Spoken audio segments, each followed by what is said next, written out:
Esse aí é o título do TCC que eu apresentei em 2018 e desde então nunca mais tinha apresentado isso, estou achando muito legal, 8 anos depois está apresentando-se de novo, né? Eu dei uma olhada de novo na apresentação, tinha coisas que eu nem lembrava mais.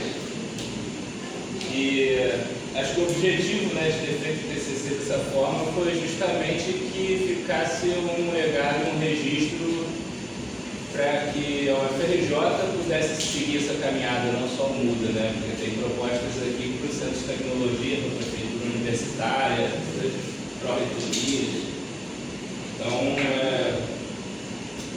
enfim, eu fiquei até pensando, né, como que depois que eu fiz as adequações do meu TCC, eu terminei, meio que eu acho que ninguém mais na universidade levou isso à frente da forma como eu gostaria que os programas ambientais do CT usassem isso para desenvolver, né, a prefeitura universitária, mas às vezes isso só vai acontecer num tempo diferente da minha expectativa, né? Bom dia, Manuel. Estamos concluindo uma rodada de apresentação inicial, depois vou começar a apresentação. Aqui, não ia ser no hangar? Eu fui pra uma família. Eu fiquei de cara na porta. O menino falou aqui de moto. A gente só tá acostumado a escolher ser em um hangar, mas o hangar tem obra.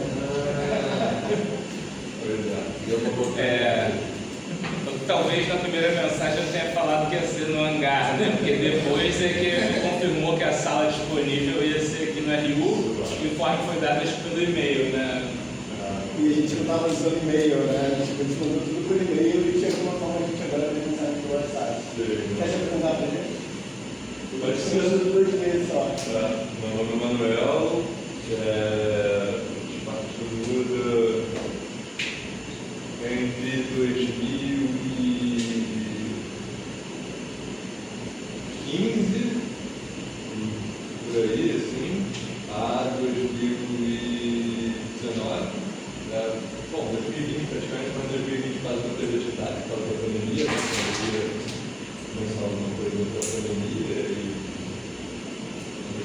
2019. Sobre engenharia ambiental também, meu foco é mais saneamento ecológico, tratamento de água e esgoto. Hoje em dia eu só faço algumas consultorias com isso, mas eu trabalho com imagem de satélite e imagem de drone para detectar a vegetação.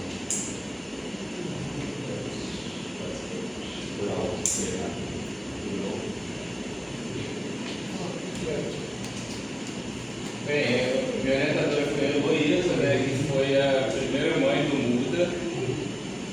Não por acaso, né, um dos fundadores do Muda é filho da Heloísa, e por isso ela não tinha proximidade com a agroecologia, mas a área dela era aproveitamento e gestão de recursos hídricos, né, então, não só por ser mãe do Daniel, né, mas era uma professora que tinha mais proximidade mesmo com essa temática, né, que gestão de recursos hídricos envolve todas as questões ambientais, né, os conflitos socioambientais. E, bem, Daniel, Lara, Pedro e mais alguns que fundaram o Muda, né, eu não conhecia alguns porque quando eu entrei na engenharia ambiental, o Pedro já tinha saído da universidade. O Pedro foi um dos principais que trouxe essa ideia da agroecologia, e a Lara, o Daniel e mais alguns da engenharia ambiental abraçaram também isso. Mas o Pedro, de fato, ele não se encontrou aqui na UFRJ, na engenharia ambiental, ele saiu, largou o curso para ir cursar agroecologia. Não sei se acho que foi em São Carlos ou no Paraná, ele foi para fazer graduação em agroecologia, para ele se especializar nisso. Quem me apresentou o Muda em 2011 foi o Daniel e a Lara. E eles estavam, os dois tinham retornado também de um tempo fora, né? Então o Muda tinha ficado meio hibernando, e a Lara tinha ido fazer viagens também pelo Brasil, intercâmbio, o Daniel foi fazer intercâmbio na França, e eles tinham acabado de voltar quando minha turma entrou em 2011, né? Eles olharam para o outro, e aí, vamos acordar o Muda? Vamos, aproveitaram calorada já para apresentar o Muda, e assim que minha turma foi levada para o Lava Pé, que na época era só Monguba com uma moitinha de bando, assim, né? E Mas assim que eu cheguei lá, eu falei, aqui é o lugar mais maneiro do centro de tecnologia. E não deixei de passar lá praticamente nenhum dia da minha vida acadêmica aqui, né? E vale lembrar que da minha turma, que eram 35 pessoas no começo, na verdade só eu e o Caio Santana foram as duas únicas pessoas da turma que se interessaram e entraram no Muda. E acaba que também o Caio foi a única pessoa da minha turma que de fato virou meu amigo e eu mantenho contato até hoje. Hoje ele está morando lá no Canadá, fazendo doutorado, né, e está trabalhando também com gestão de recursos hídricos. Bem, a estrutura, né, do TCC, uma leve introdução sobre o tema, a revisão bibliográfica dos principais conceitos, a apresentação da metodologia de estruturação do trabalho, né, e a apresentação dos resultados. Esses resultados eu dividi eles entre o próprio registro do histórico do Muda, de 2009 a 2018, como resultado, né, sistematizando as linhas de ação do projeto, do grupo, né, os diversos projetos. E um outro resultado, que é o 4.6 e o 5, que são resultados diretos da pesquisa de iniciação científica que eu fiz em compostagem, junto com a contribuição do Ravengar, que cunhou esse conceito aqui de paisagens orgânicas comestíveis para a cidade universitária, né, e que a gente faz no final uma proposta, né, de como toda essa experiência do Muda pode culminar num exemplo modelo em escala de cidade universitária, né, a partir desse conceito que o Ravengar nos trouxe. Bem, aí uma interpretação minha, né, depois de anos na engenharia ambiental tentando entender o que era isso, né, eu escrevi em algumas palavras o que eu entendi sobre meio ambiente e engenharia ambiental. Então, o meio ambiente diz respeito à análise sistêmica das relações do ambiente natural e do ambiente antrópico em algum meio, né, seja na restinga, na floresta, no cerrado, enfim. Então, e a engenharia ambiental está relacionada a entender, planejar e induzir os fluxos de energia desses sistemas. Então, o objetivo que eu entendi da engenharia ambiental é harmonizar os fluxos de energia das ocupações humanas com os fluxos de energia naturais, né, de forma a garantir a manutenção do equilíbrio ecossistêmico e a provisão das necessidades humanas. E esse início, né, é para tentar contextualizar, né, por que o meu TCC é um TCC de engenharia ambiental e não de agronomia ou de outra ciência. Né? Então, é uma engenharia que exige uma visão holística sobre o meio, pensamento sistêmico das soluções integradas, de baixa demanda energética, justa socialmente, buscando evitar um colapso ambiental, né, no que tange a humanidade. E o Muda foi o grupo que introduziu a permacultura e a agroecologia dentro da engenharia ambiental em 2009. O objetivo inicial do grupo era debater as relações agroalimentares, explicitando seus impactos na saúde e no ambiente, buscando soluções que contribuam para a autonomia, a redução da pegada ecológica e melhoria da qualidade de vida. Nesse momento, eles nem entendiam muito essa história de sociabilidade, assim, pesquisa de extensão, o que era um projeto de extensão. O objetivo inicial era esse, surgiu como um grupo de estudos.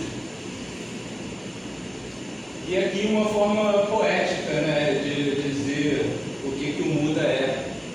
Muda é uma sigla de mutirão de agroecologia, mas também é a forma imperativa do verbo mudar, né, o que expressa uma urgência das mudanças sistêmicas. Né? Muda traz o significado de uma plântula, né, também, uma planta jovem que representa uma regeneração, uma esperança no futuro. Né? E Muda também é a revolução da agroecologia, porque ela é baseada muito mais no exemplo do que no discurso. Né? Então, por isso que é uma revolução muda, não é a da voz. Né? E Mudita foi o termo que a gente escolheu e como são chamados os integrantes do grupo Muda. E a gente escolheu esse termo, né, entre outros, porque a gente descobriu que Mudita é uma das 4 principais virtudes no budismo. Que, digamos, são 4 virtudes que as pessoas do budismo devem buscar para serem plenas espiritualmente, né? E uma dessas virtudes é mudita, que significa uma alegria altruísta. Significa que você se alegra e fica feliz com o sucesso dos outros, né? Não com o seu próprio. Bem, a área experimental do projeto, denominado Laboratório Vivo de Agroecologia e Permacultura, desde que se consolidou, né, de que se iniciou em 2009, né, tem o objetivo de se consolidar enquanto um centro de tecnologias sociais, pela interação das atividades de extensão, pesquisa e ensino, e um espaço laboratorial vivo e aberto para visitação, diferente dos outros laboratórios do Centro de Tecnologia. E aí introduzindo os conceitos-chave, né, para a nossa atuação. A saúde coletiva, um conceito guarda-chuva, que a gente entendeu que na nossa atuação estava diretamente relacionada à gestão integrada de resíduos, né, no que tange à saúde ambiental, e à segurança alimentar e nutricional, no que tange à saúde pessoal, humana, né, de sociedade. Então, entendendo que esses dois temas integrados representam um restabelecimento de um ciclo produtivo de matéria orgânica e acúmulo de energia, que propicia menos impactos ambientais, solos mais férteis, né, alimentos com melhor qualidade nutricional, acessíveis e, consequentemente, seres humanos mais saudáveis e equilibrados. E aí já começo a trazer algumas referências bibliográficas, né, sobre esses conceitos, né? Ali Nath e Miller, que escreveram o livro Compostagem, que é da Embrapa, com a Universidade Federal de Santa Catarina, Compostagem, Ciência e Prática para a Gestão de Resíduos Orgânicos. A exposição inadequada e a falta de coleta específica dos resíduos orgânicos gera proliferação de outras doenças, odores desagradáveis, contaminação do material não biodegradável, produção de lixiviado de difícil tratamento e produção de gases de efeito estufa. E aí, partindo para o estudo de caso da UFRJ, né, o principal gerador de resíduos orgânicos da UFRJ é o restaurante universitário, assim como o principal fornecedor de refeições, né? Então, o objetivo geral do meu trabalho é apresentar a história do grupo Muda, sistematizando os resultados dessa história e aprofundando-se na análise de viabilidade da implantação do sistema de gestão integrada de resíduos, manejo agroecológico de áreas verdes e inserção de alimentos agroecológicos no restaurante universitário. Bem, e aí começando a trazer sobre a discussão e o entendimento, né, do que é agroecologia e do que é permacultura. E aí, segundo Altieri, a agroecologia é a ciência da agroecologia, a qual se define como a aplicação de conceitos e princípios ecológicos ao desenho e manejo de agroecossistemas sustentáveis, proporcionam um marco para valorizar a complexidade dos agroecossistemas.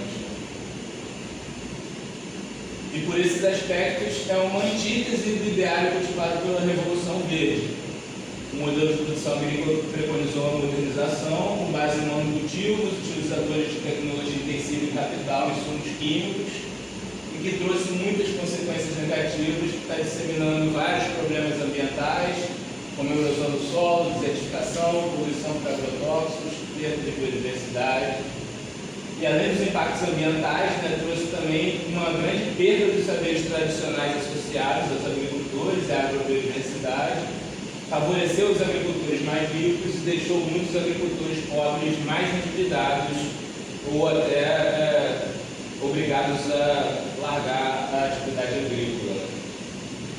Infelizmente, esse modelo perverso ainda é hegemônico no Brasil, sendo que o uso intensivo de agrotóxicos e a transformação da agricultura no agronegócio exportador são as expressões mais relevantes dessa realidade.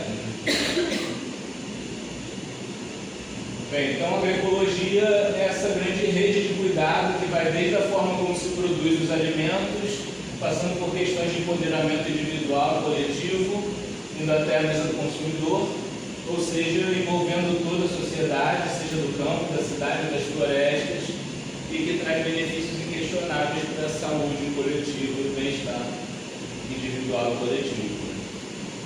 Então, dentre as diversas conceituações de saúde, né, eu escolhi essa da de um conceito ampliado que foi trazido pela 8ª Conferência Nacional de Saúde, em 1986, que diz que a saúde é resultante das condições de alimentação, habitação, educação, renda, meio ambiente, trabalho, transporte, emprego, lazer, liberdade, acesso à posse da terra e acesso a serviços de saúde. Isso é um documento, enfim, do Estado brasileiro, né, que define, e hoje a gente vem chamando de saúde integral, né, esse conceito, que é muito mais do que a mera ausência de doenças, né? É uma possibilidade plena de vida social, econômica e desenvolvimento, né, individual também. Então, a agroecologia é um campo de conhecimento e práticas indispensável para a promoção da saúde de forma integral. Então, hoje em dia eu digo que não tem como falar de saúde integral sem falar de agroecologia, assim como não tem como falar de agroecologia sem falar de saúde. E aí demorei até um tempo para entender, né, qual a diferença de agroecologia e permacultura. Eu acredito que é uma dúvida que vem para muitas pessoas, né? Aliado, a agroecologia e a permacultura surge como uma alternativa de aperfeiçoamento da utilização dos recursos disponíveis, tendendo a otimizar a produção do sistema e tornar o cidadão menos dependente de recursos externos. E eu entendo que agroecologia e permacultura são, como se fossem, duas esferas que têm uma grande interseção, mas também têm um pouco das suas particularidades, né? Isso se dá muito pela história de cada um, né? A permacultura surgiu lá na Austrália, fundada por duas pessoas que eram acadêmicos, pesquisadores, né, que fundaram esse conceito com o objetivo de cunhar uma agricultura que fosse permanente ou sustentável, né, como se fala hoje. Mas perceberam que o problema da sociedade de sustentabilidade não estava só na agricultura, e essa cultura de permanência tinha que se estender para todos os campos da sociedade, né, não só a agricultura. E daí isso está exemplificado na flor da permacultura, né, que não só no manejo da terra na natureza, mas entendeu-se que essa cultura de permanência deveria se expandir para os espaços construídos, para as ferramentas e tecnologias, para a cultura e educação, saúde e bem-estar, economia e finanças e posse da terra e gestão comunitária dos recursos. Então, enquanto a permacultura nasceu, né, cunhada por acadêmicos brancos, né, num sistema elitizado, foi patenteado esse termo, né, passou a ser propagado através dos PDCs, que são os cursos de design e permacultura. Então, é um movimento que não se configurou enquanto um movimento social robusto de base, né, um movimento elitizado e pouco acessível à maior parte da população, né, enquanto que a agroecologia surgiu também na academia, mas com viés latino-americano, né, com o objetivo já de inspirar a academia a partir da prática agrícola dos movimentos sociais. Então, a agroecologia nasceu como uma ciência da agricultura na união da agronomia e da ecologia, mas os movimentos sociais incorporaram isso, né, de forma que, além de ser uma ciência, a agroecologia se tornou um movimento social e também uma prática agrícola, né? E por isso a maior robustez da agroecologia, né, por ter toda essa força da via campesina, do MST e tantos outros movimentos que adotaram essa bandeira, né? Bem, e aí a permacultura, né, foi sistematizada ou condensada, né, em alguns princípios, tem os princípios éticos, né, que é cuidado com a terra, cuidado com as pessoas e a partilha justa dos excedentes. E isso se expressa de forma prática nos 12 princípios de design, que eu não vou entrar em detalhe deles aqui, né, mas que são princípios para você entender e conduzir o design dos sistemas, né? Bem, então são diversas instituições trabalhando com agroecologia e permacultura, muitas redes de articulação têm sido criadas nas diversas escalas, né, do local, internacional, e essas redes garantem que as entidades ganhem mais força por estar desarticuladas em relações transescalares, seja horizontalmente, quer dizer, estabelecer relações, escalas de território mesmo, geográfico, ou nas escalas verticais, então nas escalas de poder, níveis de organização, né? Então, na influência da gestão municipal, estadual, nacional, e não necessariamente está diretamente relacionada à escala horizontal, que é do território, né? Mas às escalas de poder. Alguns exemplos dessas redes nas diversas escalas, né, que eu já tentei participar de todas essas que estão aí. A rede global de ecovilas, que está até bem ligada ao movimento da permacultura, mais do que a da agroecologia. Hoje também existe movimento internacional de agroecologia, existe o Congresso Internacional de Agroecologia, que está para acontecer em Moçambique esse ano. Né? E, bem, tem a Rede Latino-Americana de Sementes Livres, que também Muda já participou de eventos. Rede dos Grupos de Agroecologia do Brasil, na qual o Muda foi um dos fundadores também dessa rede. Articulação Nacional de Agroecologia, que incorporou a Rega Brasil como um dos braços da articulação nacional. E para o Estado, né, a Articulação de Agroecologia do Rio de Janeiro, no município do Rio, a Rede Carioca de Agricultura Urbana, e dentro da UFRJ, a Rede de Agroecologia da UFRJ. E depois eu passei a entender também que autogestão é sobre isso também. É sobre a gente entender o quanto que cada uma dessas escalas influencia na nossa vida, nas nossas escolhas, e o quanto que as nossas escolhas influenciam em cada uma dessas escalas, né? Que parte desde a sua escala individual, a sua escala doméstica, né? Então é como que você se posiciona dentro da sua casa, né? No compartilhamento de responsabilidades, na relação com as outras pessoas que dividem, né? Com a sua família. E até isso para todas as escalas, né? Como que as políticas da universidade vão influenciar na trajetória de vocês e como que vocês podem influenciar na trajetória da política da universidade. Isso se dá para todas as escalas da política, né? No âmbito municipal, estadual, nacional, ou até na política geopolítica internacional, né? Então entendi que autogestão é sobre a gente ter consciência, buscar essa consciência, né? Porque ela não cai na nossa cabeça, né? A gente tem que correr atrás de estar se informando o tempo todo como que essas escalas influenciam na gente e como que a gente pode influenciar nessas escalas. Assumir a responsabilidade, né, sobre isso, né? Então a gente tem uma parcela pequenina de responsabilidade em todas essas escalas, né? Na parcela individual você tem toda a responsabilidade. Na escala doméstica você tem uma grande responsabilidade, mas ainda partilhada. Quando parte para a escala de município, né, nossa responsabilidade passa a ficar pequena diante de tantas pessoas que dividem essa responsabilidade, né? Mas assim, a gente também tem uma responsabilidade em escala global ou universal, né, nesse princípio, né? Então aí vem aquela máxima, né, de agir localmente, pensar globalmente, né? E eu entendi que a autogestão tem a ver com isso também. Bem, e aí a gente, por ser uma instituição de dentro do Centro de Tecnologia, né, a gente começou, o Muda se inspirou muito, quem começou o grupo de estudos do Muda foi buscar uma referência, a referência mais próxima aqui era o Capim Limão, que era um grupo de agroecologia que era 3 anos mais velho já tinha projetos de extensão, né, e os integrantes do Muda começaram a participar do Capim Limão, até que em certo momento eles falaram, a gente precisa puxar isso lá para dentro do Centro de Tecnologia. Vamos criar um grupo lá, porque a tecnologia é uma questão importante, né? Tanto para o movimento, assim como a agroecologia é uma questão importante para a tecnologia. Deveria ser, né?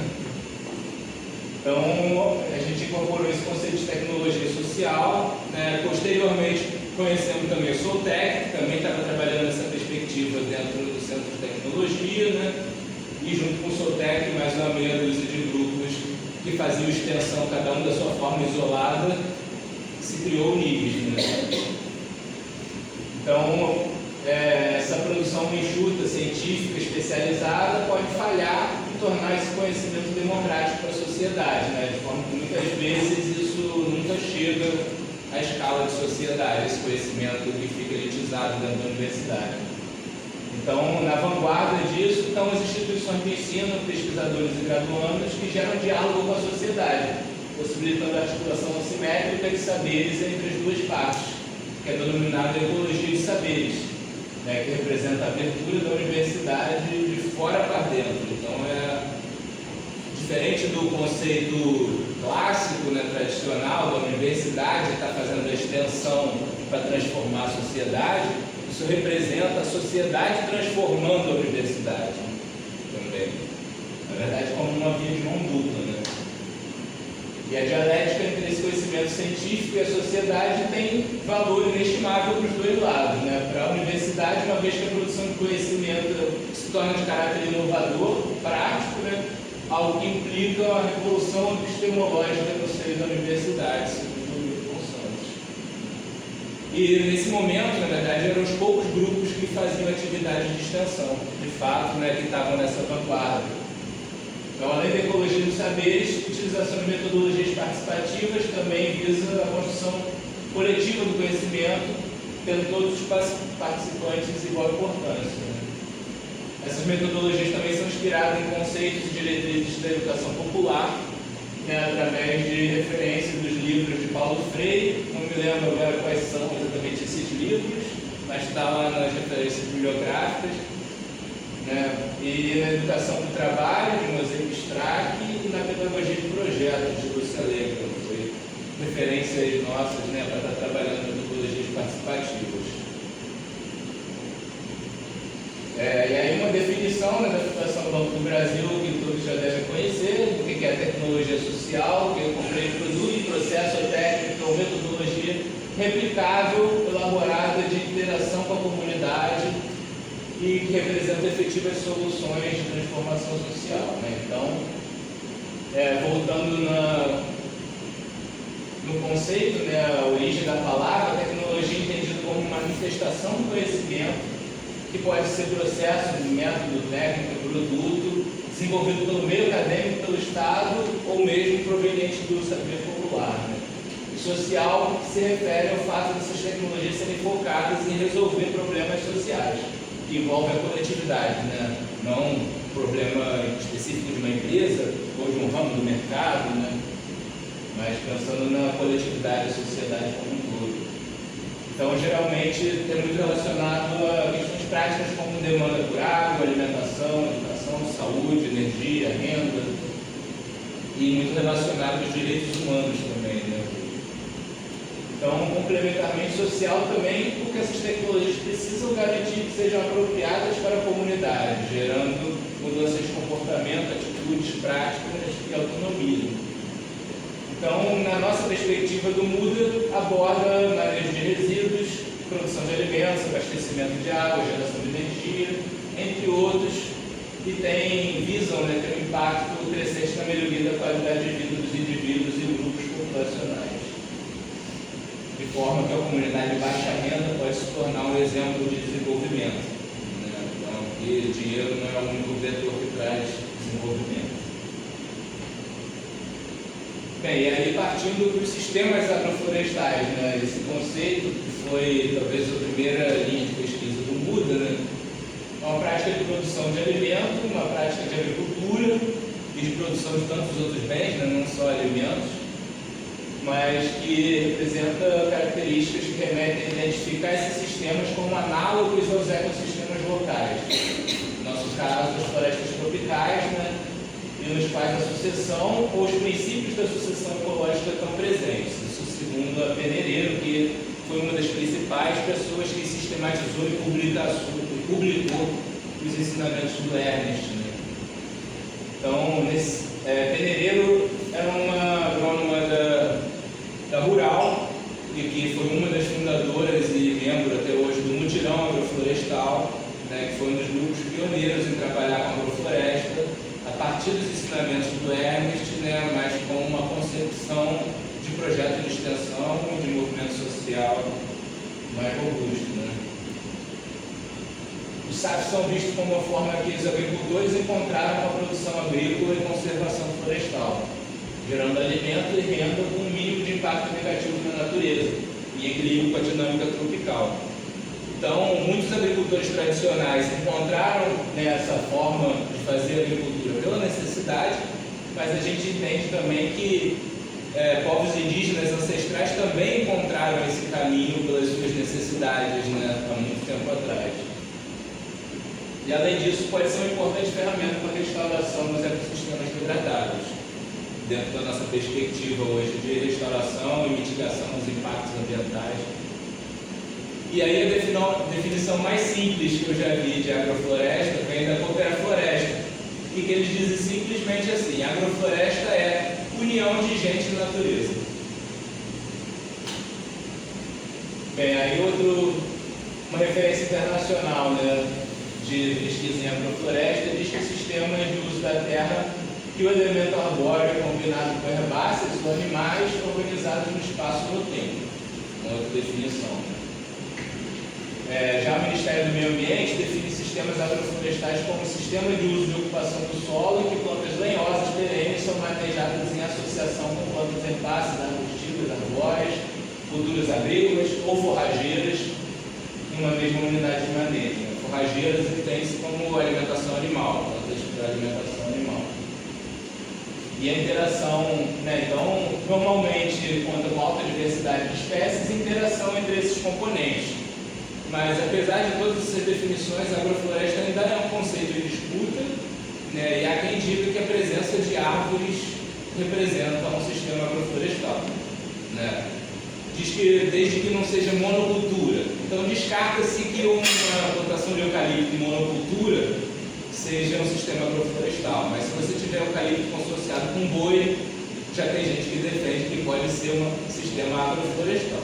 Eucalipto, bananeira e capim, né? Tá voltando agora. Então, é isso. Os SAFs têm uma complexidade de significados relativo ao manejo do elemento arbóreo, né? Uma coisa que quase todos concordam é que tem que ter árvore. Mas tem alguns que discordam também, né? A linha dos aprendizes do Ernest diz que você pode fazer agrofloresta, inclusive, num vaso, desde que você use os princípios da sucessão ecológica e estratificação de consórcios, né? Eles têm isso como central, e não o elemento arbóreo, mas usar os princípios da sucessão ecológica.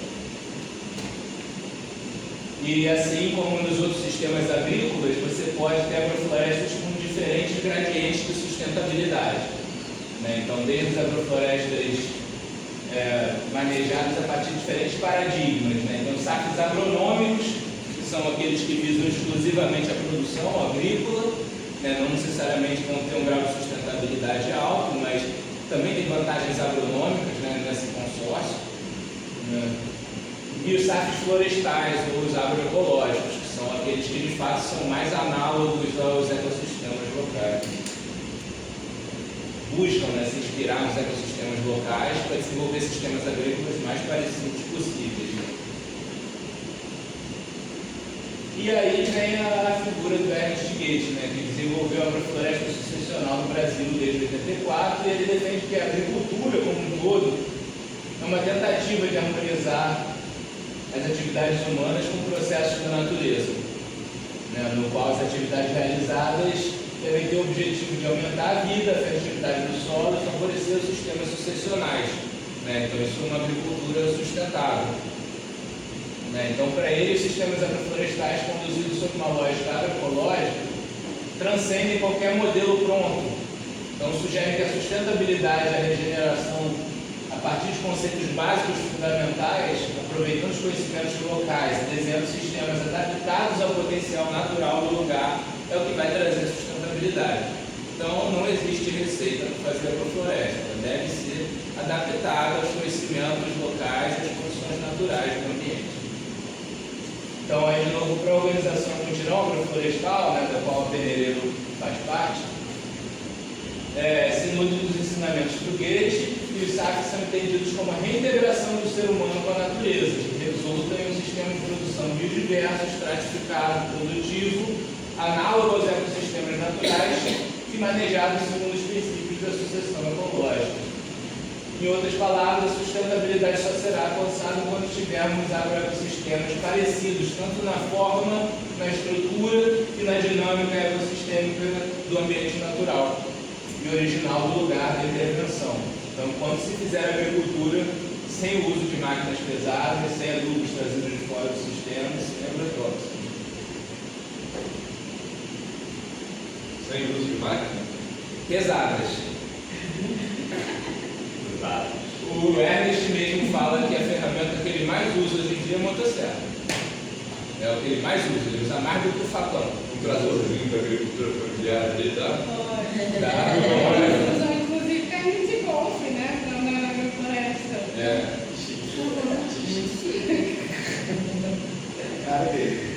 Bem, então é isso.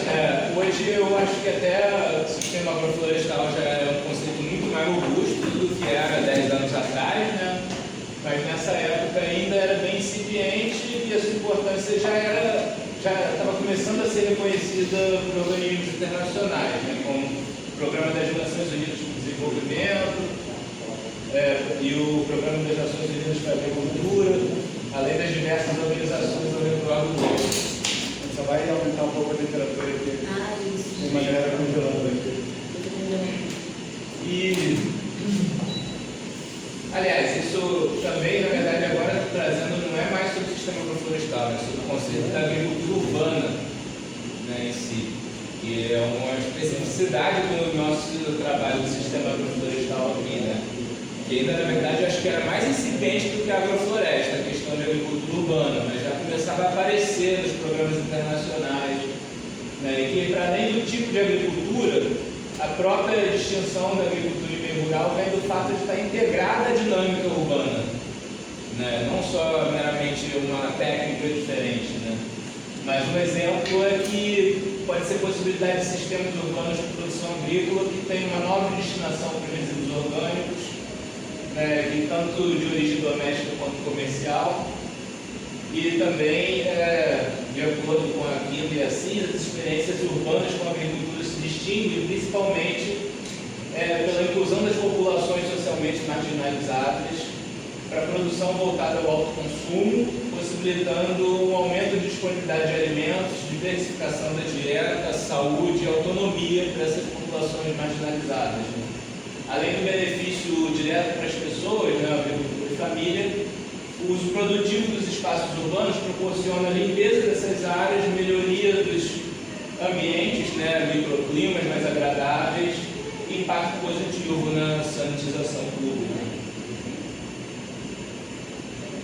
E aí um exemplo, né, que a gente tem como referência de agricultura urbana foi Cuba, que devido ao embargo que Cuba sofreu, eles passaram um período de fome, né, e um programa nacional de agricultura urbana foi a grande virada para resolver a fome dentro de Cuba, né? Então, ele contou com uma experiência bem sucedida de agricultura urbana em todo o país, orgânico, né, e a produção de hortaliças deu um salto de 4.200 toneladas para 2 milhões de toneladas em alguns anos, né?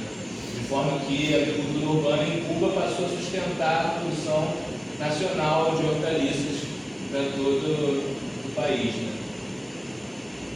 Então, no Brasil, a criação de um programa de agricultura urbana vinculado ao Ministério do Desenvolvimento Social e Combate à Fome e os ensaios da construção de uma política nacional voltada para essa atividade ocorreram a partir da pressão dos movimentos populares e das organizações de sociedade civil nas conferências nacionais de segurança alimentar e nutricional, né, mobilizadas pelo Conselho Nacional, né, e daí a SPTA está desde 99 batalhando nesses espaços, nesses conceitos, né, uma das organizações que já está 27 anos defendendo esse conceito da agricultura urbana e buscando desenvolver políticas públicas sobre isso. E hoje a gente tem uma política nacional de agricultura urbana. Apesar de pouquíssimo operante, né, ela já existe, com todas as suas contradições, né? Aqui no Rio de Janeiro, a única coisa que foi feita foi um termo TED, né, feito com a Universidade Rural para o projeto do Instituto Zeca Pagodinho. Então a grande crítica é: finalmente aprovamos uma política nacional de agricultura urbana, aí na hora de implementar, ninguém dialogou com as instituições, os movimentos sociais que estavam batalhando por isso, né? Eles dialogaram com o Instituto Zeca Pagodinho. Ninguém se sabe por quê. Porque era um instituto que trabalhava com cultura, o músico, eles não tinham nenhum trabalho de agricultura. Mas eles se interessaram por isso, né? E quem estava na política achou que o Zeca Pagodinho poderia ser um bom garoto de propaganda para a política. Né? E ninguém dialogou com a SBTA, nem com os conselhos. Bem, mas após essas últimas conferências de 2007, a MDS realizou uma parceria com algumas organizações, um diagnóstico sobre a situação em 11 regiões metropolitanas, e aí você vê que a gente ficou 15 anos praticamente desse diagnóstico até sair, de fato, a política. Né? E no mesmo ano foi realizado também o primeiro Seminário Nacional de Agricultura Urbana e Periurbana, contou com participação de representantes de iniciativas de agricultura urbana em diversas regiões, e construíram as diretrizes para essa política nacional. Isso você veja, em 2007 foram construídas as políticas, né? Então, 10 anos, 20 anos depois, a política ainda não está operante. Continuamos lutando, acreditando que ela será possível. Tem inclusive, né, um exemplo de Recife, que foi onde foi esse ponto que a gente foi no ano passado, que estava na Secretaria de Agricultura Urbana agora, que é uma super novidade. Ainda também cheio de contradições e problemas, mas já é, né, um grande passo. A Secretaria Municipal de Agricultura Urbana em Recife. Inclusive, foi um dos motivos desse encontro. Foi realizado 10 anos depois do primeiro encontro, que foi aqui na UERJ. Demoramos 10 anos para fazer o segundo. E uma das razões de ter escolhido o Recife para sediar isso é por conta do apoio da Prefeitura, de ter essa Secretaria Municipal de Agricultura Urbana.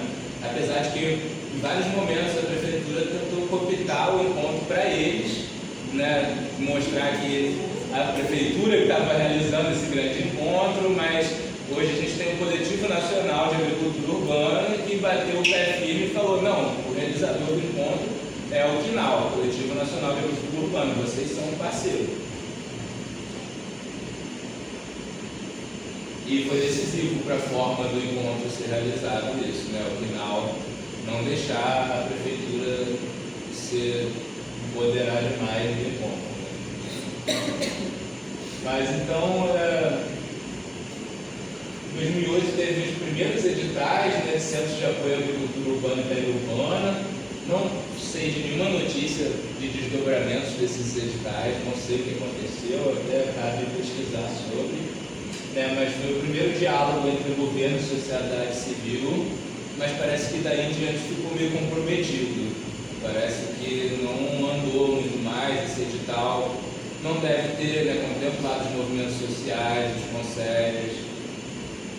Então, dessa forma, o Estado deixou de valorizar e reforçar o acúmulo das experiências e protagonismo das entidades da sociedade civil, juntamente com movimentos populares, que mandaram apresentar propostas concretas. Isso passou a ser discutido meramente dentro lá do Ministério do Desenvolvimento Agrário, né, e das politicagens envolvidas. Bem, além disso, o Ministério do Desenvolvimento Agrário, responsável pela execução das políticas de fortalecimento da agricultura familiar, não incorporou a questão de agricultura urbana na sua agenda. Isso foi incorporado agora que o Lula voltou. Que, de fato, o MDA falou: sim, a agricultura urbana faz parte da nossa agenda, agora, no terceiro mandato do Lula. E uma das grandes dificuldades é a obtenção de DAP, que agora se chama CAF, né? DAP é a Declaração de Aptidão ao PRONAF, que era o Programa Nacional da Agricultura Familiar, que desconsiderava agricultores urbanos como aptos a fazer parte, né? Então, hoje no Rio de Janeiro a gente tem um grande avanço, porque está sendo emitido CAF para a agricultura urbana. Uma das formas é que foi criada, acho que ano passado, uma subsecretaria de agricultura no Rio de Janeiro. A cidade do Rio de Janeiro não prevê área rural e agricultura no seu plano diretor já há 20 anos. Então, não existia Secretaria de Agricultura, né, nem de Desenvolvimento Rural. Existia um Conselho Municipal de Desenvolvimento Rural que foi extinto, o pessoal está tentando retomar ele agora, né? E aí a gente gostaria que houvesse uma Secretaria de Agricultura Urbana, como foi feito em Recife. Mas depois eu entendi que até nesse momento foi estratégico ser uma subsecretaria da Casa Civil, porque é uma secretaria que tem recurso. Se fosse criada uma nova Secretaria de Agricultura Urbana, ia ser uma secretaria totalmente pobre, sem recurso. Então, tanto como uma subsecretaria da Casa Civil, tem como dialogar recurso com outras subsecretarias. E essa subsecretaria de Agricultura no Rio de Janeiro tem emitido CAF para a agricultura urbana. E, inclusive, a mudança do DAC para CAF parece que flexibilizou muito a possibilidade de obter essa certidão. A gente conseguiu fazer uma reunião da Agrovargem, que é a Associação dos Agricultores de Vargem Grande, diretamente com a Subsecretaria de Agricultura, e eles estão fazendo esses tipos de reunião em que na reunião se faz um mutirão de retirada de CAFs. Então, naquela ocasião da reunião, conseguimos emitir 4 CAFs em Vargem Grande. Então, muitos dos critérios que eram possíveis para a agricultura urbana, inviabilizavam os agricultores urbanos tirarem a DAC, hoje está flexibilizado, muitas coisas são por autodeclaração, muitas vezes é porque o agricultor não tem nota fiscal da sua produção, ele não tem inscrição estatual de produtor rural, porque não é produtor rural, tem que comprovar para ter CAF ou DAC que mais de 50% da sua renda vem da agricultura. Isso na agricultura urbana é muito difícil, porque quase todos têm atividades paralelas e a maior parte da renda não vem da agricultura, vem das outras atividades paralelas. Só para interar, a maioria talvez não esteja muito ambientado nisso, mas o CAF, o antigo CAF, é tipo a carteira de trabalho do agricultor, Ele possibilita a possibilidade de licença, possibilidade também você consegue. Licença maternidade, tem uma aposentadoria especial, por causa do trabalho cruzado, por causa de vários direitos que você consegue através do CAF, crédito, tudo isso. Vendas institucionais, vender para merenda escolar, PNAE, ou para as aquisições públicas dos municípios, que é a PAA. Então, para acessar os mercados institucionais, você precisa ter CAF. E aí, na região metropolitana do Rio de Janeiro, muitos municípios não reconhecem a existência de áreas rurais em seus planos diretores, o que significa uma desobrigação do Estado, não só Estado, municípios também, o poder público, com a atividade agrícola. Então, bem como o aumento da carga tributária sobre a ocupação do solo. Isso é um problema gravíssimo, porque muitos agricultores que a gente acompanha, principalmente em Vargem Grande, Campo Grande, que são áreas historicamente agrícolas, Vargem Grande foi um lugar de implantação dos primeiros bananais no Brasil. Então tem bananais em Vargem Grande com 2 séculos já. Isso, enfim, totalmente invisibilizado por conta do plano diretor priorizar a especulação imobiliária. E através do momento que para de se cobrar ITR e começa a se cobrar IPTU, isso inviabiliza a atividade para muitos agricultores. É coisa de ITR você pagar menos de R$100 ao ano, enquanto vem um IPTU agora de 50 mil. Fica literalmente criminoso para o pequeno agricultor, assim, você marginaliza. Exatamente. E aí essa emissão da CAF para agricultores urbanos é mais um passo que ajuda eles a conseguir vencer os processos de isenção do IPTU e cobrança de TR. Isso depende de vários laudos do IMATER, da Secretaria de Agricultura, comprovando que aquele imóvel é de atividade agrícola e tem direito à isenção do IPTU e pagar ITR, mesmo que não seja numa zona rural.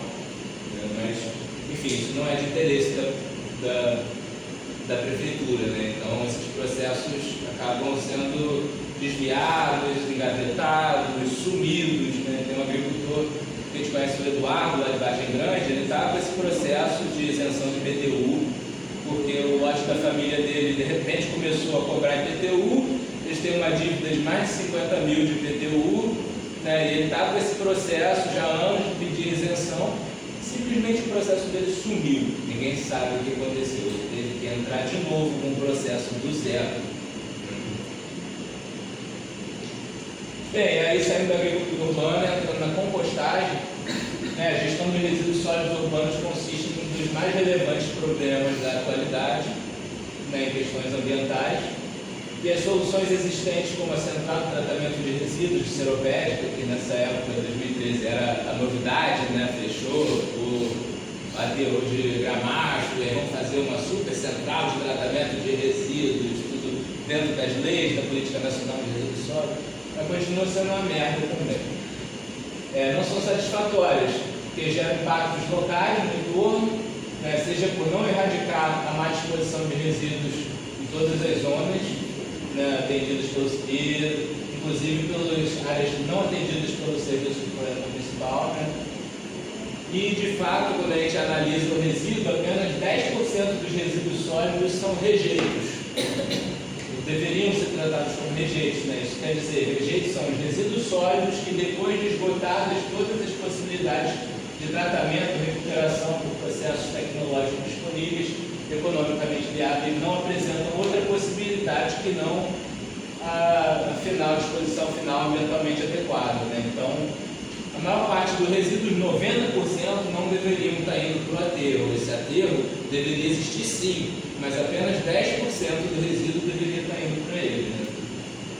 E a maior parte desse resíduo, mais de 50%, é matéria orgânica, que deveria ser coletada de forma seletiva e reaproveitada através do tratamento biológico. Então, uma das metas da Política Nacional de Resíduos Sólidos é alcançar o índice de 20% desses resíduos. Enquanto a gente está falando que a gente deveria tratar 90%, a nossa política nacional botou a meta de atingir 20%. Mesmo assim, ainda estamos longe dessa meta. E aí, a tabela 1 e 2 mostram a composição gravimétrica dos resíduos e a sua respectiva destinação. Então, os resíduos sólidos urbanos são 32% quase de materiais recicláveis inertes, 51,4% de matéria orgânica e outros 16,7% de outros, que seriam resíduos perigosos ou rejeitos. E a outra tabela aqui é a destinação. De 2000 e 2008, o aterro sanitário passou a receber mais quantidade, mais do que em 2000. E aí até se questionar, por quê? Será que a quantidade de resíduo aumentou e a quantidade que está indo ambientalmente correta continua a mesma, por isso a porcentagem que vai para o aterro aumentou? Ou será que até as iniciativas de reciclagem e de compostagem se diminuíram nesse período? E enquanto que a compostagem até diminuiu, unidades de compostagem. Era em 2000, 4,5% do resíduo para compostagem, em 2008 foi para 0,8%. Eu imagino que as iniciativas de compostagem continuaram as mesmas de 2001 e 2008, só que o volume de resíduos aumentou muito.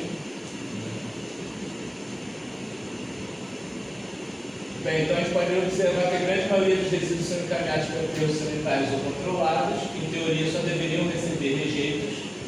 E a solução alternativa aos rejeitos, aos aterros, aliás, geralmente empregada, é a grande propaganda da reciclagem, como se fosse a solução para tudo, mas que só contempla materiais como papel, plástico, vidro, metal, que de fato aumenta a vida útil dos aterros, mas diminui a quantidade de resíduos destinados incorretamente. No entanto, é uma proposição superficial, uma vez que está falando apenas de 32% da quantidade de resíduos, Então é uma solução que no máximo vai atender 1/3 dos resíduos.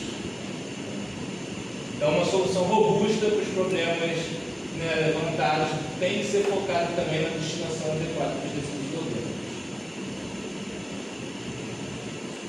Bem, a definição de compostagem, essa parte eu não preciso muito, vamos deixar para o curso de compostagem, mas processo de biodecomposição, aeróbico, termofílico, condições controladas, transformam resíduos orgânicos em materiais estabilizados.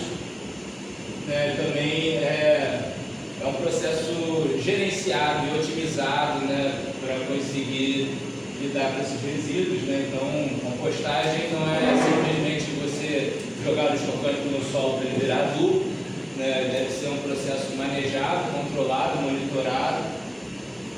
E o sucesso desse sistema depende de você compreender a ecologia do processo.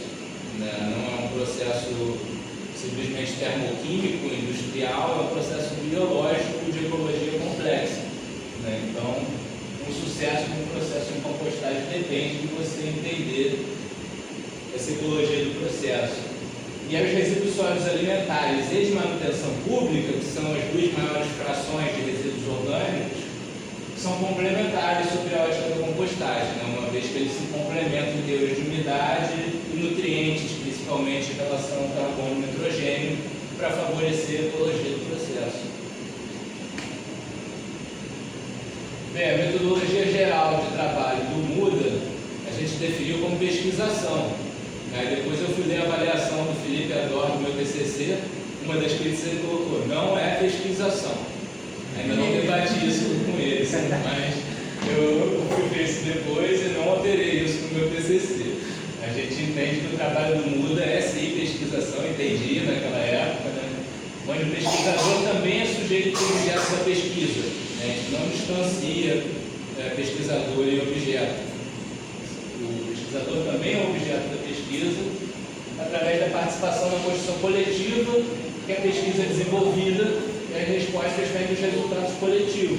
Assim, é o desenvolvimento do MUDA, a partir da identificação das demandas junto aos atores da sociedade, né, que as pesquisas são desenvolvidas e juntos são elaboradas soluções, né? Então, a gente entendeu que o nosso ponto de partida era a extensão, né, o diálogo com os atores da sociedade, as demandas que vinham da extensão que a gente deveria tratar na pesquisa, e os resultados da pesquisa é o que a gente consegue contribuir para o ensino e, por sua vez, o envolvimento, né, das pessoas do ensino que vão fortalecer de novo a extensão, né, esse ciclo, mas que na ótica do MUDA partia da extensão, né, para inspirar a pesquisa, que inspirava as atuações no ensino e fortalecia de novo a extensão.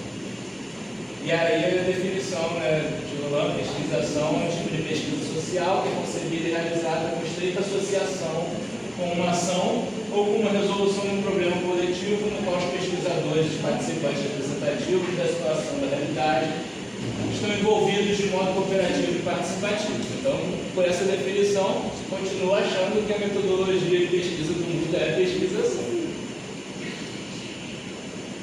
Então, nesse sentido, o desenvolvimento do MUDA e seus resultados, propostas apresentadas, foram desenvolvidas com contínua participação nas diversas instâncias administrativas da universidade e com a participação de organizações da sociedade civil envolvidas com a agroecologia, sendo uma via de mão dupla, tanto com a universidade como as organizações externas.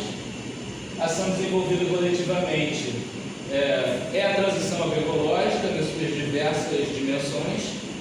Então, a transição agroecológica para a universidade, através da alimentação, da produção de alimentos, da gestão de resíduos, do manejo das áreas verdes, que é o que vai se refletir no último resultado do trabalho. E para isso são envolvidas as diversas instâncias da universidade, também como as organizações da sociedade civil relacionadas à agricultura, alimentação e gestão de resíduos também. E eu entendo hoje que esse processo de dialogar com as diversas instâncias da universidade, na verdade, foi a minha primeira experiência de incidência política. E que hoje, estando na SPTA, um dos objetivos dos projetos é promover incidência política, ajudar a organizar os sujeitos coletivos da agricultura urbana para fazer incidência política. Então, participação em conselhos, participação em assembleias, em diversas instâncias, que a gente pode estar promovendo a incidência política. Então, diálogo com os parlamentares, audiências públicas, eventos de caráter político. Então, para a gente na agroecologia, técnica, política e economia nunca estão dissociados. A gente trabalha a técnica sempre com um viés político e econômico relacionado a isso. O objetivo é estabelecer arranjos produtivos que possibilitem ciclos locais de matéria orgânica e transição agroecológica a partir da cooperação dos atores. Uma outra definição geral do objetivo dessa transição agroecológica. A gente desenvolver sistemas locais que estão relacionados com as diversas escalas de incidência política. Bem, então a metodologia de escrita do meu trabalho é descrever a história do grupo, agrupada em 3 momentos, em seguida apresentadas as linhas de ação e os projetos atuais de 2018. Então as linhas de ação vão ser agrupadas em 4 eixos, de acordo com os objetivos de cada eixo. Autogestão, com suas linhas de ação com o objetivo de gestão do próprio coletivo, né? Extensão, que é o diálogo com os atores fora da universidade. Pesquisa e ensino, né? Então, ensino a gente entendia como qualquer atividade que fosse voltada para a universidade. É ensino, não é só dar aula, mas participar de um conselho da decania, participar da prefeitura, da reitoria, tudo isso era atividade de ensino para a gente. Enquanto que a pesquisa é aquilo voltado para o desenvolvimento de conhecimento que nos fortalece tanto nas ações de ensino quanto de extensão. Então, os resultados obtidos em relação à compostagem e hortas foram resultados de projetos de pesquisa apoiados pela PIBIC, foram coletados experimentalmente entre os anos 2015 e 2018, no Lava Aberta, principalmente. A compostagem segue o método das leiras estáticas com aeração passiva, descrito por Inácio Miller, e a produção de alimentos seguia o método do substrato instantâneo, desenvolvido pelo pesquisador popular Ravengar, e sistema agroflorestal, desenvolvido experimentalmente com resíduos de grama cortada, folhas secas, composto orgânico. Foi utilizado plantio biodiverso e também plantas alimentícias não convencionais. Posso fazer o seguinte?